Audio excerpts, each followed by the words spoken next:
দুপুরে দেখো শনিবার যেহেতু নিরামিষ, সেই দেখো সবজি ডাল, এদিকে আলু ভাজা হচ্ছে আর সয়াবিনের তরকারি করব।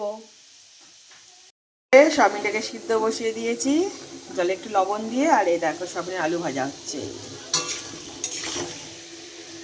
সয়াবিন থেকে ভালো করে জল বার করে নিয়ে ভেজে নিচ্ছি লাল লাল করে। আর এইদিকে মশলার পেস্ট করে নিয়েছি, এতে কাজু আছে, কাঁচা লঙ্কা আছে, আদা আছে আর টমেটো আছে। যেহেতু নিরামিষ সেই জন্যেই আমি কিন্তু এই ভাজার মধ্যেই দিয়ে দিচ্ছি, আলু আর সয়াবিন ভাজার মধ্যে।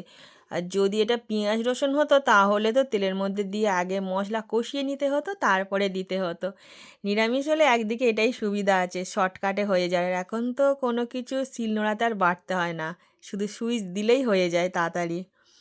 যাক, একটা সুবিধা হয়েছে। এটা ভালো করে কষিয়ে নিতে হবে। দেখো কষানো আমার কিন্তু হয়ে গিয়েছে। এবার এর মধ্যে আমি জল দিয়ে দেবো, বেশি জল দেবো না, অল্প করেই জল দেবো, একটু তরকারিটা মাখা মাখা হবে। জল ঢেলে দিচ্ছি। এবার এটাকে আমি কিছুক্ষণের জন্য ফুটতে দেব।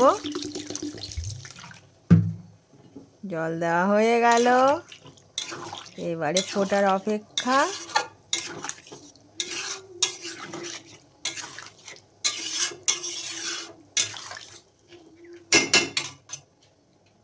ফুটে গিয়েছে, আমি এর মধ্যে একটু ঘি দিয়ে দিয়েছি। নিরামিষ তরকারিতে একটু ঘি না দিলে হয় না। আর এখন তো দেখো আমাকে মশলা মানে গরম মশলা বেটে দিতে বলে, কিন্তু শিলনোড়া নিয়ে আবার কে বসে, সেই জন্য গুঁড়ো গরম মশলা আমি দিয়ে দিচ্ছি। গরম মশলা দিয়ে একটুখানি নেড়ে চেড়ে আর নামিয়ে নেব। আমার কিন্তু সয়াবিন আলুর তরকারি হয়ে গিয়েছে। আর এটা ছেলে খেতে খুব ভালোবাসে, সেই জন্যেই করি আমি।